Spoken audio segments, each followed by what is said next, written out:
Love, peace and joy. Welcome back to our channel. Hope you all are fine and great. ഇന്ന് തമിഴിൽ കണ്ട പോലെ തന്നെ നമ്മുടെ ജസ്റ്റേഷണൽ ഡയബറ്റിസ് അതിനെപ്പറ്റി ഉള്ളൊരു ഫുൾ വിവരണമല്ല, പക്ഷേ അത് എൻ്റെ ഒരു എക്സ്പീരിയൻസ് ചെയ്യുന്നു. ഞാൻ ചെയ്ത കുറച്ച് മിസ്റ്റേക്സും ഞാൻ ചെയ്ത നല്ല കാര്യങ്ങളും അതിനെ ഹെൽപ്പ് ചെയ്യുന്ന കാര്യങ്ങളും എല്ലാം കൂടി ചേർത്തിട്ടുള്ളൊരു വീഡിയോ ആണിത്. ഇത് കുറേ പേർക്ക് ഹെൽപ്ഫുൾ ആയിരിക്കും ഞാൻ വിശ്വസിക്കുന്നു. ബിക്കോസ് ഇപ്പോൾ ജസ്റ്റേഷണൽ ഡയബറ്റിക്സ് ഒരു കോമൺ ആയിട്ട് കാണുന്ന ഒരു കാര്യമാണ്. ഈവൻ തോ നമുക്ക് സ്റ്റാർട്ടിങ്ങിൽ ഇല്ലെങ്കിൽ പോലും 24th 28th വീക്കൊക്കെ ആകുമ്പോഴേക്കും, അതായത് തേർഡ് ട്രൈമസ്റ്ററിലേക്ക് വരുമ്പോൾ മിക്കവർക്കും ഉണ്ടാകുന്ന ഒരു കാര്യമാണ് ജസ്റ്റേഷണൽ ഡയബറ്റീസ്. എനിക്ക് ഫസ്റ്റ് പ്രഗ്നൻസിയിൽ എൻ്റെ തേർഡ് ട്രൈമസ്റ്റർ ആയപ്പോൾ എനിക്ക് ജസ്റ്റേഷണൽ ഡയബറ്റീസ് ഉണ്ടായിരുന്നു. ഈ ഒരു സെക്കൻഡ് ടൈം ആയപ്പോഴേക്കും എനിക്ക് സ്റ്റാർട്ടിങ് മുതലേ ഉണ്ട്. അപ്പോൾ അതാണ് എൻ്റെ ഒരു വലിയൊരു ഡിഫറൻസ്. അതുകൊണ്ട് തന്നെ I was struggling a lot in the first trimester. Even now കുറച്ച് സ്ട്രഗിൾസ് ഉണ്ട്, എന്നാലും അത് കൺട്രോളായിട്ട് പോകുന്നുണ്ട് ഹോപ്പ്ഫുള്ളി. ഫസ്റ്റ് ആൻഡ് ഫോർമോസ്റ്റ് എന്താണ് ജസ്റ്റേഷണൽ ഡയബറ്റീസ് എന്ന് പറയാം. നമ്മൾക്ക് പ്രഗ്നൻസിയിൽ വരുന്ന ഒരു കണ്ടീഷനാണ്. അതായത് നമ്മളുടെ നമുക്ക് ആ ഒരു ഹോർമോൺ, ഇൻസുലിൻ എന്ന ഹോർമോൺ മര്യാദക്ക് പ്രൊഡ്യൂസ് ചെയ്യാൻ പറ്റാത്ത സിറ്റുവേഷനിൽ ഉണ്ടാവുന്ന ഒരു സിറ്റുവേഷനാണ് ജസ്റ്റേഷണൽ ഡയബറ്റീസ്. അത് കൂടുതലും പേർക്ക് 24th to 28th ആ ഒരു പെർട്ടിക്കുലർ വീക്സിലാണ് ഡയഗ്നൈസ് ചെയ്യുന്നത്. അപ്പോൾ ആ ഒരു കണ്ടീഷനിൽ നമ്മൾ കൺട്രോൾ ചെയ്യണം, നമ്മുടെ ഡയറ്റ് കൺട്രോൾ ചെയ്യണം, നമ്മുടെ മേ ബി എക്സസൈസും, ചിലവർക്ക് ഇൻസുലിൻ എടുക്കേണ്ടി വരും. അങ്ങനെയൊക്കെയാണ് സാധാരണ ഇത് കൺട്രോൾ ചെയ്ത് പോകുന്നത്. ഇത് റിസ്ക് എന്ന് പറഞ്ഞാൽ നമ്മൾ കറക്റ്റായിട്ട് പ്രോപ്പറായിട്ട് അതിനെ കെയർ ചെയ്തില്ലെങ്കിൽ പല പ്രശ്നങ്ങളും മദറിനും കൊച്ചിനും വരാനുള്ള ചാൻസ് ഉണ്ട്. അപ്പോൾ അതാണ് ജസ്റ്റേഷണൽ ഡയബറ്റിക്സിൻ്റെ ഒരു ചെറിയൊരു വിവരണം. ഓക്കെ, സോ ഇനി എനിക്കിത് സ്റ്റാർട്ടിങ് മുതലേ ഉണ്ടെന്ന് ഞാൻ ഓൾറെഡി നമ്മളുടെ പ്രഗ്നൻസി റിവീൽ വീഡിയോയിൽ പറഞ്ഞിട്ടുണ്ടായിരുന്നു. അപ്പോൾ എനിക്ക് വന്നൊരു പ്രശ്നം എന്ന് വെച്ചാൽ എനിക്ക് ഡിവാസ്റ്റഡ് ഇതായിപ്പോയി. ഭയങ്കര ഒരു പ്രശ്നം വന്നു എനിക്ക്, മെൻ്റലിയും ഫിസിക്കലിയും. എനിക്ക് അത് ആക്സെപ്റ്റ് ചെയ്യാൻ പറ്റാത്തൊരു സിറ്റുവേഷൻ വന്നു. First and foremost thing is, first trimester ടൈമിൽ I was doing my last trimester works. യൂണിവേഴ്സിറ്റിയിൽ എൻ്റെ ഡെസർട്ടേഷൻ്റെ വർക്ക് ചെയ്യുന്ന സമയത്താണ്. പ്ലസ് നമ്മൾ ഈ പുതിയൊരു വീട്ടിലോട്ട് വന്ന സമയമാണ്. പിന്നീട് എനിക്ക് പ്രഗ്നൻ്റ് ആണ് എന്ന വീട്ടിലാരോടും പറഞ്ഞിട്ടുമില്ല. ആ ഒരു സിറ്റുവേഷനാണ്. എനിക്കും ആൽവിനും മാത്രം അറിയാം, ജസ്പോയ്ക്ക് പോലും അറിയില്ല. എനിക്ക് ഒന്നും കഴിക്കാൻ പറ്റുന്നില്ല. എന്ത് കഴിച്ചാലും വയ്യാതെ ആവുന്ന ഒരു സിറ്റുവേഷൻ. എന്ത് കഴിച്ചാലും ഫിസിക്കലി ഞാൻ വയ്യാതെ ആവുന്നു. എനിക്ക് മെൻ്റലി മാത്രമല്ല, ഫിസിക്കലിയും ഞാൻ തളർന്നു പോകുന്നു. കിടന്ന് പോകുന്നൊരു സിറ്റുവേഷൻ. ഫുഡ് കഴിക്കാൻ തോന്നുന്നില്ല, എന്നാൽ വിശക്കുന്നുണ്ട്. ചില സമയത്ത് വിശപ്പ് ഉണ്ടെങ്കിൽ പോലും ഞാൻ കഴിക്കില്ല പേടിച്ചിട്ട്. പക്ഷേ നിങ്ങൾക്കറിയാമല്ലോ, ഡയബറ്റിക്സ് ആയിട്ടുള്ള ആൾക്കാർക്ക് പ്രത്യേകിച്ചുള്ള ഒരു കാര്യമാണ് നമ്മൾ കറക്റ്റായിട്ട് ഫുഡ് എടുക്കണം എന്നുള്ളതാണ്. അല്ലെങ്കിലാണ് ബുദ്ധിമുട്ട് വരുന്നത്. അതൊന്നും നമുക്ക് ആ സമയത്ത് പറയാനും പറ്റുന്നില്ല അവരുടെ അടുത്തും. അപ്പോൾ അതാണ് എനിക്ക് പ്രശ്നം വന്ന ഒരു കാര്യം. പക്ഷേ താങ്ക്ഫുള്ളി ഇത് കണ്ടുപിടിച്ച ഉടനെ തന്നെ ഇവിടുത്തെ ഒരു പ്രത്യേകത, ഇവിടുത്തെ ഒരു ഹെൽത്ത് സിസ്റ്റം, അതിൻ്റെ കംപ്ലീറ്റ് ഡീറ്റെയിൽസ് ഒന്നും എനിക്ക് പറയാൻ അറിയില്ല, എന്നാലും എൻ്റെ എക്സ്പീരിയൻസ് ചെയ്ത് ഞാൻ പറയാം. ഇവിടെ മിഡ് വൈഫ്സ് ആണ് നമ്മുടെ എല്ലാ കാര്യങ്ങളും ചെയ്യുന്നത്. അപ്പോൾ ഈ ഒരു പ്രഗ്നൻസിയുടെ തന്നെ ഒരു ടീം, ഡയബറ്റിക്സ് ടീമുണ്ട് അതിൽ തന്നെ. ഓക്കെ, അപ്പോൾ ഡയബറ്റിക്സ് ടീമിൽ അവരെ എനിക്കും ആൽവിനെ ഒരു ക്ലാസ് പോലെ, ഒരു കോൺഫറൻസ് പോലെ നമ്മൾ പ്രഗ്നൻ്റ് ആയിട്ടുള്ള എല്ലാ ആൾക്കാരും പ്ലസ് ദെയർ പാർട്ട്നേഴ്സ് എല്ലാവരും കൂടി ഇരുന്ന് ഒരു ഡിസ്കഷൻ, ഒരു ഇൻട്രാക്റ്റീവ് ഡിസ്കഷൻ വിത്ത് പ്രസൻറ്റേഷൻ. എന്താണ് ഈ ജസ്റ്റേഷണൽ ഡയബറ്റിക്സ്, എങ്ങനെയാണ് ഇത് വരുന്നത്, അല്ലെങ്കിൽ എന്തൊക്കെയാണ് ചെയ്യേണ്ടത്, അങ്ങനത്തെ ഒരു നല്ലൊരു വിവരണമുള്ള ഒരു 1/2 hour to 45 minutes ക്ലാസ് ഉണ്ടായിരുന്നു. അതിൻ്റെ കൂടെ തന്നെ അവർ നമുക്ക് തന്ന വേറൊരു കാര്യമാണ് ഇതേപോലത്തെ ഒരു ഫിംഗർ പ്രിക്കിംഗ് ഡിവൈസ് കണ്ട. പിന്നെ ഡിവൈസ് ഇതാണ് കേട്ടോ. പിന്നെ ഒരു സ്ട്രിപ്സ് ഉണ്ട് നമുക്ക് ഷുഗർ ടെസ്റ്റ് ചെയ്യാനുള്ള. അതിൻ്റെ കൂടെ തന്നെ അതിൻ്റെ കറക്റ്റായിട്ട് കാൽക്കുലേഷൻസ് മനസ്സിലാക്കുന്ന അതിൻ്റെ ഒരു ഡിവൈസ്. അപ്പോൾ ഈ ഒരു കിറ്റ് അവർ നമുക്ക് തരും. ഓക്കെ, ഇത് റെഗുലറായിട്ട് ചെക്ക് ചെയ്ത് വീക്ക്ലി അവർക്ക് അയച്ചു കൊടുക്കാൻ പറയും. അപ്പോൾ ഇതിങ്ങനെ ഒരു നല്ലൊരു പാക്കിലാണ് വരുന്നത്. പ്ലസ് ഇങ്ങനത്തെ ഒരു ലോഗ് ബുക്കും ഉണ്ട്. ഈ ബുക്കിൽ നമ്മളിങ്ങനെ ഇതേപോലെ മൺഡേ ടു ഫ്രൈഡേ മാർക്ക് ചെയ്ത്, മൺഡേ ടു ഫ്രൈഡേ അല്ല ഡേറ്റ് കൊടുത്തേക്കുന്നത്, ബ്രേക്ക്ഫാസ്റ്റിന് മുൻപും അത് കഴിഞ്ഞിട്ടും, ലഞ്ചിന് മുൻപും അത് കഴിഞ്ഞിട്ടും, ഡിന്നറിന് മുൻപും അത് കഴിഞ്ഞിട്ടും, പിന്നെ നൈറ്റ്, അങ്ങനെ അറൗണ്ട് ഒരു 7 times ചെക്ക് ചെയ്യുന്ന ഒരു ലോഗ് ബുക്കാണിത്. ഇതും തരും. എനിക്ക് പറ്റിയ ഫസ്റ്റ് മിസ്റ്റേക്ക് ആണോ നല്ലതാണോ എനിക്കറിയില്ല. എൻ്റെ അഭിപ്രായത്തിൽ അതൊരു മിസ്റ്റേക്കായിട്ട് എനിക്ക് തോന്നുന്നില്ല. ആകാതിരിക്കട്ടെ. അപ്പോൾ ഞാനിതൊരു 2 to 3 weeks മാത്രമേ ഈ ടെസ്റ്റ് ചെയ്യാൻ നിന്നുള്ളൂ ഫസ്റ്റ് ട്രൈമസ്റ്ററിൽ. കാരണം ഇത് ചെയ്യുമ്പോൾ ഭയങ്കര കോൺഷ്യസ് ആയി പോകുന്നു. ഭയങ്കര കോൺഷ്യസ് ഇൻ ദ സെൻസ് ഒരു ഫുഡും കഴിക്കാൻ പറ്റുന്ന സിറ്റുവേഷൻ. ഇപ്പോൾ പല പ്രാവശ്യവും വീട്ടിലും എല്ലാം പറഞ്ഞിട്ടുള്ളൊരു കാര്യമാണ്, പല സമയങ്ങളിലാണ് ഫുഡ് കഴിക്കേണ്ടതെന്ന് പറയും പ്രഗ്നൻ്റ് ആയിട്ടുള്ള ആൾക്കാർ. ബിക്കോസ് ഒറ്റയടിക്ക് കഴിക്കും ഛർദ്ദിക്കാൻ വരും. നമുക്ക് ആ ഒരു ഫസ്റ്റ് ട്രൈമസ്റ്റർ ഭയങ്കര ബുദ്ധിമുട്ടുള്ള സമയമാണല്ലോ എല്ലാവർക്കും, നോഷ്യസ് ആയിരിക്കും. സോ എനിക്ക് അങ്ങനെ ചെയ്യാൻ പറ്റുന്നില്ല. പിന്നെ ഇത് ചെയ്യുമ്പോൾ എനിക്ക് ഭയങ്കര കോൺഷ്യസ് ആവുന്നു. ഞാൻ എൻ്റെ ബ്ലഡ് റിസൾട്ട് വേരിയേഷൻസ് വരുമ്പോൾ ഞാൻ സ്ട്രെസ്ഡ് ആവുന്നു. എന്ത് ചെയ്യണമെന്ന് അറിയാൻ പറ്റുന്നില്ല. പിന്നെ ഈ കിടപ്പ് പോകണല്ലോ. അപ്പോൾ എൻ്റെ സിറ്റുവേഷൻ കണ്ടിട്ട് ആരും പറഞ്ഞാൽ താൻ കുറച്ച് നാൾ ചെക്ക് ചെയ്യാതിരിക്കുക എന്നുള്ളൊരു കാര്യം പറഞ്ഞ് എൻ്റെ മനസ്സും പറഞ്ഞ് എന്നാൽ കുറച്ച് നാളൊന്ന് ബ്രേക്ക് എടുക്കാം, എന്നിട്ട് നമ്മുടെ ഡയറ്റ് ഒന്ന് കൺട്രോൾ ചെയ്യാം. ഫുഡ് കഴിക്കുന്ന രീതികളും അതൊക്കെ ഒന്ന് കൺട്രോൾ ചെയ്തിട്ട് പിന്നീട് നമുക്ക് ചെക്ക് ചെയ്ത് തുടങ്ങാം എന്നുള്ളൊരു കൺക്ലൂഷനിൽ ഞാനും ആരും എത്തി. പിന്നെ ഇവർ ഭാഗ്യത്തിന് എനിക്ക് മെയിലും ചെയ്തില്ല എന്താണ് അയച്ചു തരാത്തതെന്നും പറഞ്ഞിട്ട്. ഭാഗ്യം ഇൻ ദ സെൻസ് എനിക്ക് ആവശ്യമുണ്ടായിരുന്നു ആ ഒരു ബ്രേക്ക്. ഇത് ചെയ്യുമ്പോൾ ഉള്ള ആ ഒരു സ്ട്രെസ്സും ഇത് ചെയ്യാതെ ഞാൻ കുറച്ച് നാൾ എന്നെ തന്നെ ഒന്ന് ഫുഡെല്ലാം ഒന്ന് കൺട്രോൾ, അത് ഓൾറെഡി ഞാൻ സംസാരിച്ചായിരുന്നു ഇവിടുത്തെ ഒരു മിഡ് വൈഫിൻ്റെ അടുത്ത്. നമുക്ക് റെഗുലറായിട്ട് ഇവർ നമ്മുടെ ബ്ലഡ് ടെസ്റ്റ് ഒക്കെ ചെയ്യും. എനിക്ക് തൈറോയ്ഡ് ഓൾറെഡി ഉള്ളതുകൊണ്ട് ഹൈപ്പോ തൈറോയിഡിസം എനിക്ക് ഉള്ളത്. അതെനിക്കൊരു 8 വർഷമായിട്ടുണ്ട്, 8-9 വർഷം എന്ന് പറയാം. ജസ്റ്റ് പോയി ജനിക്കുന്നതിന് മുൻപേ എനിക്കുണ്ട്.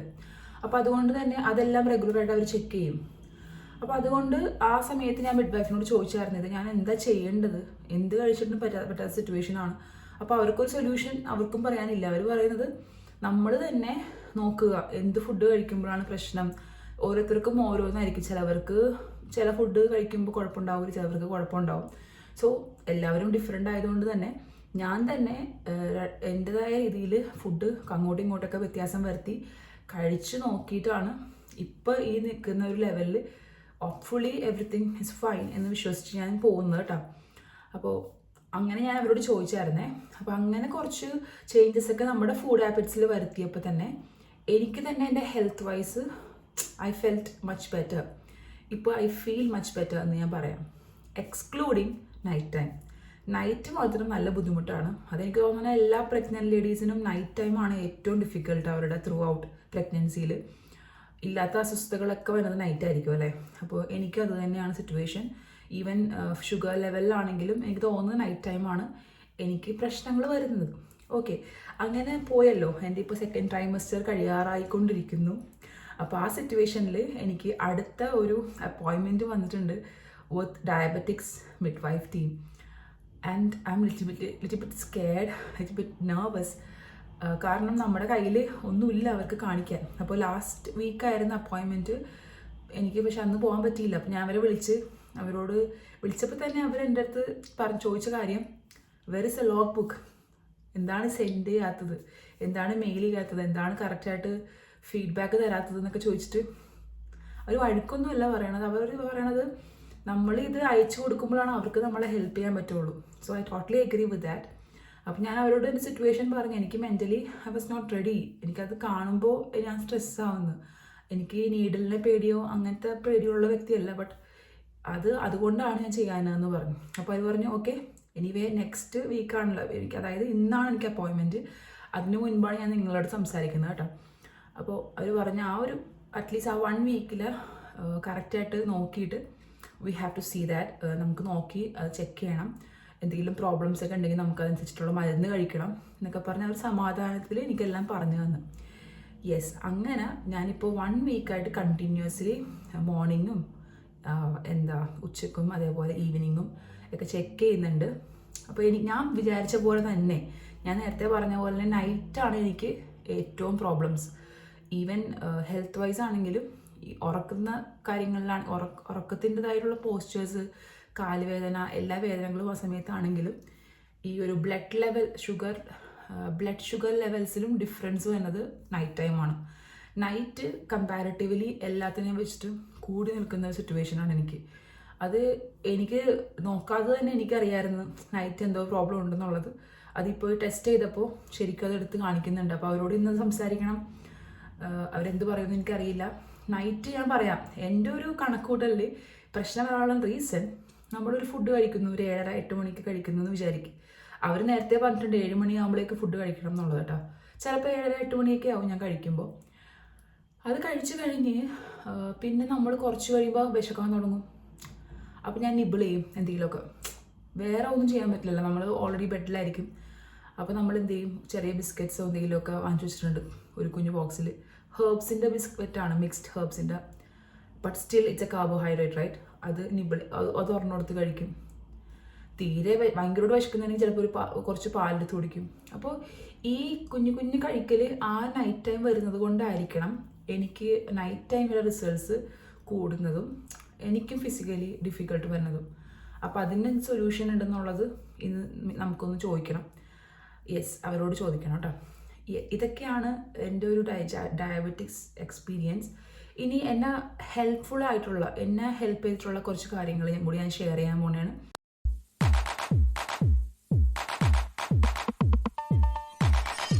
ഞാൻ ഓൾറെഡി വ്ളോഗ് മാസിൻ്റെ ടൈമിൽ കുറച്ചൊക്കെ പറഞ്ഞിട്ടുണ്ട്.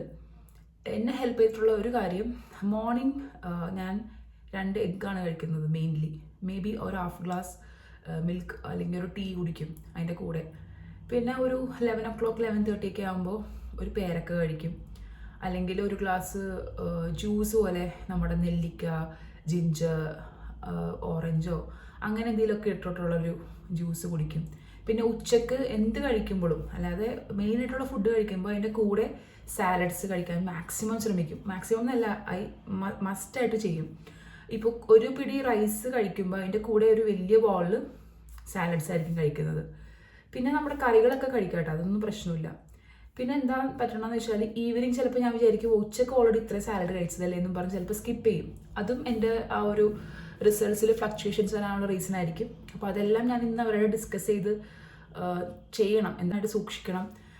അല്ലെങ്കിൽ അത് ബുദ്ധിമുട്ടായിട്ട് മാറരുത്. ഈ ഒരു ഡയബറ്റിക്സ് കാരണം നമ്മുടെ പ്രഗ്നൻസിയിൽ അത് ബുദ്ധിമുട്ട് വരരുത് എന്ന് ഞാൻ ആത്മാർത്ഥമായി പ്രാർത്ഥിക്കുന്നു, വിശ്വസിക്കുന്നു. ഓക്കെ, സോ ഞാൻ പറഞ്ഞ പോലെ ഇതൊക്കെയാണ് എൻ്റെ എന്നെ ഹെൽപ്പ് ചെയ്ത food items.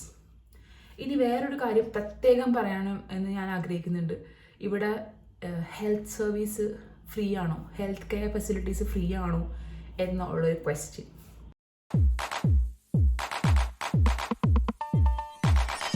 The answer is it's free for the people in this country, like British citizens, അല്ലെങ്കിൽ ഇവിടെ ലീഗലി കുറേ നാളായിട്ട് താമസിക്കുന്ന ആൾക്കാർ, അവർക്കൊക്കെ അത് ഉണ്ട്. ആ ഹെൽത്ത് ഫെസിലിറ്റീസ് അവർക്കൊക്കെ ഫ്രീ ആണ്, അല്ലെങ്കിൽ അവർക്ക് അതൊക്കെ അവൈലബിൾ ആയിരിക്കാം എന്നാണ് ഞാൻ വിചാരിക്കുന്നത്. മേ ബി തെറ്റാണെങ്കിൽ ഐ എം സോറി. ഇനി ഞങ്ങളെ പോലെ ഇപ്പോൾ സ്റ്റുഡൻറ്റ് വിസക്ക് വന്നവർ, ഇവിടെ എന്തെങ്കിലുമൊക്കെ കാര്യങ്ങൾക്ക് വേണ്ടി വന്നവർ, മോർ ദാൻ 6 months ഇവിടെ സ്റ്റേ ചെയ്യുന്നവർ, അവർക്കെല്ലാം IHS എന്ന് പറയുന്ന ഇമിഗ്രേഷൻ ഹെൽത്ത് സർചാർജ് എന്ന് പറയുന്ന ഒരു എമൗണ്ട് പേയ്മെൻറ്റ് ചെയ്യണം. നമ്മളിവിടെ വരുമ്പോൾ തന്നെ, ഇപ്പോൾ സ്റ്റുഡൻ്റായിട്ട് ഞാൻ വന്ന സമയത്ത് ഓൾറെഡി ഞാൻ പേ ചെയ്തതാണ്. എൻ്റെ ഡിപ്പെൻഡൻ്റായ ആൽവിനും കൊച്ചും പേ ചെയ്തതാണ്. So it's not free. അപ്പോൾ ഇപ്പോൾ നമുക്ക് കിട്ടുന്ന എല്ലാ ഫെസിലിറ്റീസും അതിൻ്റെ ഒരു ഭാഗമായിട്ട് ഉള്ളതാണ് കേട്ടോ. പിന്നെ ഡെഫിനറ്റ്ലി മെറ്റേണിറ്റി വരുമ്പോൾ കുറച്ച് കൺസെഷൻസ് ഉണ്ട്, ഇല്ലയെന്ന് ഞാൻ പറയില്ല. അതേപോലെ തൈറോയിഡ് വരുമ്പോഴും കുറച്ച് കൺസെഷൻസ് ഉണ്ട്. തൈറോയിഡൊക്കെ റെഗുലറായിട്ട് കഴിക്കുന്ന മെഡിസിൻസ് ആണല്ലോ. ഇനി കൺസെഷൻസ് മീൻസ് തൈറോയിഡിൻ്റെ മെഡിസിന് മരുന്ന് പൈസ കൊടുക്കേ വേണ്ട, നമുക്കത് കിട്ടും. ഒരു GP ആയിട്ട് നമ്മൾ ഒരു ഫോമൊക്കെ ഫിൽ ചെയ്ത് കൊടുക്കണം, നമുക്കത് റെഗുലറായിട്ട് കിട്ടിക്കോളും. നമ്മൾ അത് റിക്വസ്റ്റ് ചെയ്യുമ്പോൾ കേട്ടോ. അപ്പോൾ നമുക്ക് ഹെൽത്ത് ഫ്രീ അല്ല. ഇപ്പോൾ നിങ്ങൾ ചിന്തിക്കുന്നുണ്ടോ അവിടെ അവർക്കെല്ലാം ഫ്രീ ആണെന്ന് വിചാരിക്കുന്നെങ്കിൽ please don't think like that. നമ്മൾ ഓൾറെഡി നല്ലൊരു എമൗണ്ട് അതിന് പേയ്മെൻറ്റ് ചെയ്യുന്നുണ്ട്. യെസ്, അതിനെപ്പറ്റി വേറെ പറയാം. ഞങ്ങളുടെ സ്റ്റുഡൻറ്റ് വിസ എക്സ്പയർ ആയി കൊണ്ടിരിക്കുന്നു. ഇനി ഞങ്ങൾ എന്ത് ചെയ്യും എന്നുള്ളത് ഇറ്റ്സ് എ ക്വസ്റ്റ്യൻ മാർക്ക്. അതിനെപ്പറ്റി വേറൊരു വീഡിയോ ചെയ്യാം കേട്ടോ. അപ്പോൾ coming back to the theme like gestational diabetes. ഇന്ന് അറിയാം എന്താണ് എൻ്റെ മിഡ് വൈഫ് ടീം എന്നോട് പറയാൻ പോകുന്നത്, എന്തൊക്കെ ചെയ്യണം എന്നൊക്കെ ഉള്ളത് ഇന്നറിയാം. അതിൻ്റെ ഒരു വീഡിയോ ഞാൻ വേറെ ചെയ്യാം. So hope you all are clear with the things. ഇനി വേറൊരു കാര്യം കൂടി ഉണ്ട്. ഈ ഒരു സ്ട്രിപ്സ് അല്ലെങ്കിൽ നീഡിൽസൊക്കെ നമ്മൾ ഇടയ്ക്കിടയ്ക്ക് മാറ്റണം കേട്ടോ. നമ്മൾ സ്ഥിരമായിട്ട് ഇതിലൊരു നീഡിലുണ്ട്, ഇത് കണ്ട. ഈ നീഡിൽ സ്ഥിരമായിട്ട് യൂസ് ചെയ്യാൻ പറ്റില്ല, നമുക്ക് ഇൻഫെക്ഷൻസ് വരാൻ ചാൻസ് ഉണ്ട്. അപ്പോൾ ഈ നീഡിൽ നമ്മൾ മാറ്റും. അതേപോലെ സ്ട്രിപ്സ് ഡെഫിനറ്റ്ലി എല്ലാ ചെക്ക് ചെയ്യുമ്പോൾ മാറ്റുമല്ലോ. അതെല്ലാം ഡിസ്പോസ് ചെയ്യാൻ ഇവിടെ നമുക്ക് ഹോസ്പിറ്റലിൽ നിന്ന് അല്ലെങ്കിൽ നമ്മുടെ ഫാർമസിയിൽ നിന്ന് ഇങ്ങനത്തെ ഒരു ബോക്സ് തരും, കണ്ട, ഡിസ്പോസൽ യൂണിറ്റ് എന്ന് പറഞ്ഞിട്ട്. ഇത് നമ്മൾക്ക് ഒരിക്കലും വെറുതെ പോയി കളയാൻ പറ്റില്ല, ഇത് കളയുന്നതിനൊരു രീതിയൊക്കെ ഉണ്ട് ഇവിടെ കേട്ടോ. അതൊക്കെ നല്ല ബ്യൂട്ടിഫുള്ളാണ് ഇവിടുത്തെ കാര്യങ്ങൾ. യെസ്, അപ്പോൾ ഇത്രയൊക്കെയാണ് എൻ്റെ ഡയബറ്റിക്സായിട്ട് ബന്ധപ്പെട്ടിട്ടുള്ളത്. ഇനി എൻ്റെ പോലെ ജസ്റ്റേഷൻ ഡയബറ്റിക്സ് ഉള്ളവർ അവരെന്തൊക്കെയാണ് ചെയ്യുന്നത്, അവരെ ഹെൽപ്പ് ചെയ്തിട്ടുള്ള കാര്യങ്ങൾ എന്തൊക്കെയാണെന്നുള്ളത് കമൻറ്റ് ഡൗൺ ചെയ്യണം. ഈ ഒരു വീഡിയോ ഇൻഫോർമേറ്റീവ് ആണെങ്കിൽ please to share with your family or whoever is needed, എനിക്കറിയില്ല. And please to like, comment and subscribe to our channel and support our YouTube channel. Okay then, hope you like this video. Thank you so much for watching, guys. I will see you soon in the next video. Bye bye.